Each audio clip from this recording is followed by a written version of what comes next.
Deuteronomy chapter 7.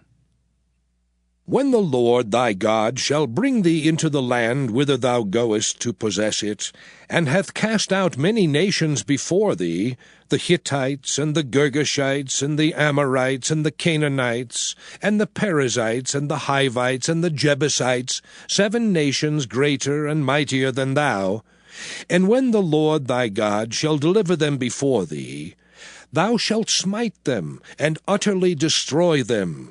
Thou shalt make no covenant with them, nor show mercy unto them, neither shalt thou make marriages with them. Thy daughter thou shalt not give unto his son, nor his daughter shalt thou take unto thy son. For they will turn away thy son from following me, that they may serve other gods. So will the anger of the Lord be kindled against you, and destroy thee suddenly. But thus shall ye deal with them. Ye shall destroy their altars, and break down their images, and cut down their groves, and burn their graven images with fire. For thou art an holy people unto the Lord thy God. The Lord thy God hath chosen thee to be a special people unto himself, above all people that are upon the face of the earth. The Lord did not set his love upon you, nor choose you, because ye were more in number than any people, for ye were the fewest of all people. But because the Lord loved you, and because he would keep the oath which he had sworn unto your fathers, hath the Lord brought you out with a mighty hand, and redeemed you out of the house of bondmen, from the hand of Pharaoh king of Egypt. Know therefore that the Lord thy God, he is God, the faithful God, which keepeth covenant and mercy with them that love him, and keep his commandments to 1,000 generations, and repayeth them that hate him to their face, to destroy them. He will not be slack to him that hateth him, he will repay him to his face.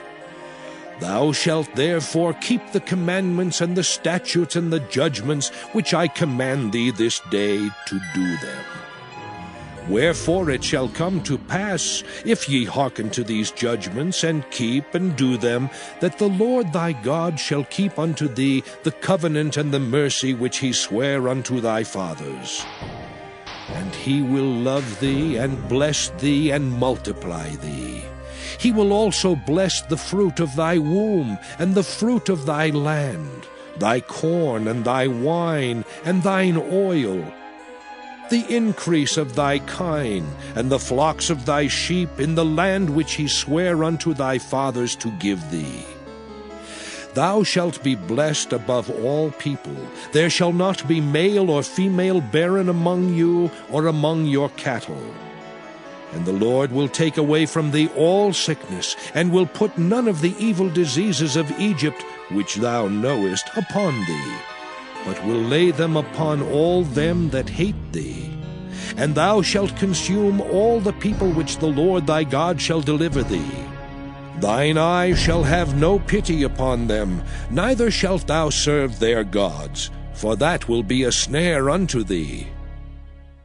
If thou shalt say in thine heart, These nations are more than I, how can I dispossess them?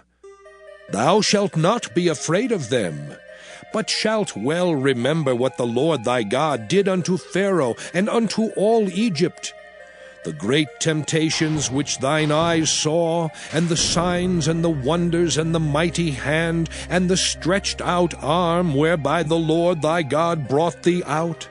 So shall the Lord thy God do unto all the people of whom thou art afraid. Moreover, the Lord thy God will send the hornet among them, until they that are left and hide themselves from thee be destroyed.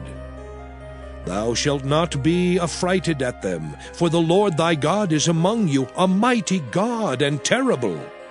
And the Lord thy God will put out those nations before thee by little and little. Thou mayest not consume them at once, lest the beasts of the field increase upon thee. But the Lord thy God shall deliver them unto thee, and shall destroy them with a mighty destruction until they be destroyed.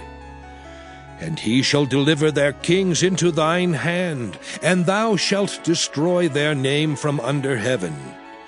There shall no man be able to stand before thee until thou have destroyed them. The graven images of their gods shall ye burn with fire. Thou shalt not desire the silver or gold that is on them, nor take it unto thee, lest thou be snared therein. For it is an abomination to the Lord thy God.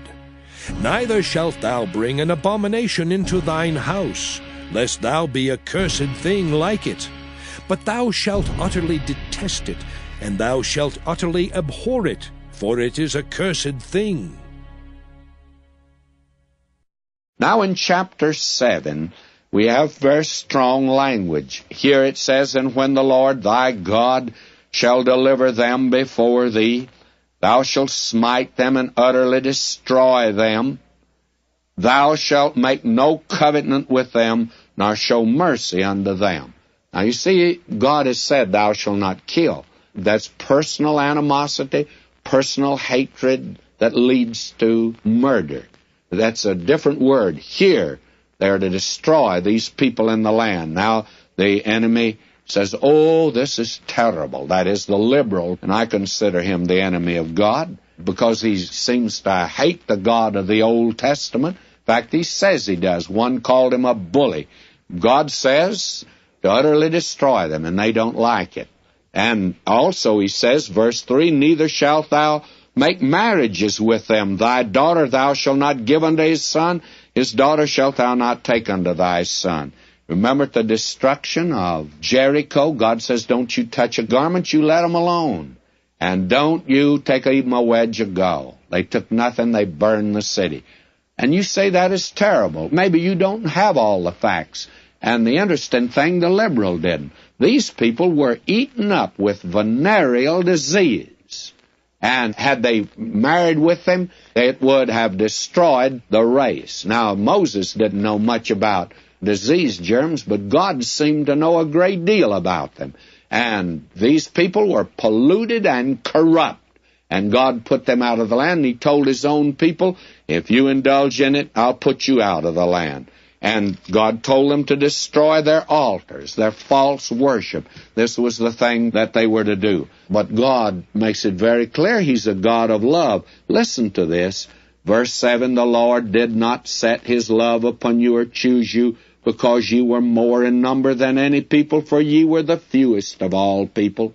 But because the Lord loved you, and because He would keep the oath which He had sworn unto your fathers, hath the Lord brought you out with a mighty hand, redeem you out of the house of bondmen, from the hand of Pharaoh king of Egypt. You remember God said in Exodus, I've heard their cry. That met a response in the heart of God. He loved them. Now verse 9, Knowing therefore that the Lord thy God, He's God, the faithful God, which keepeth covenant and mercy with them that love Him, and keep His commandment to 1,000 generations. And He keeps repeating this, verse 13, And He will love thee, and bless thee, and multiply thee, and will bless the fruit of thy womb, the fruit of thy land, the corn, and so on. How wonderful it would have been had they believed God. Now he says, verse 18, Thou shalt not be afraid of them, but shalt remember what the Lord thy God did unto Pharaoh and unto Egypt. This was to encourage them. God would take them into the land, and God would give the land to them. Verse 22, And the Lord thy God will put out those nations before thee by little and little, that thou mayest not consume them at once. Why did God do that? Well, because He didn't want the wild beasts to take the land.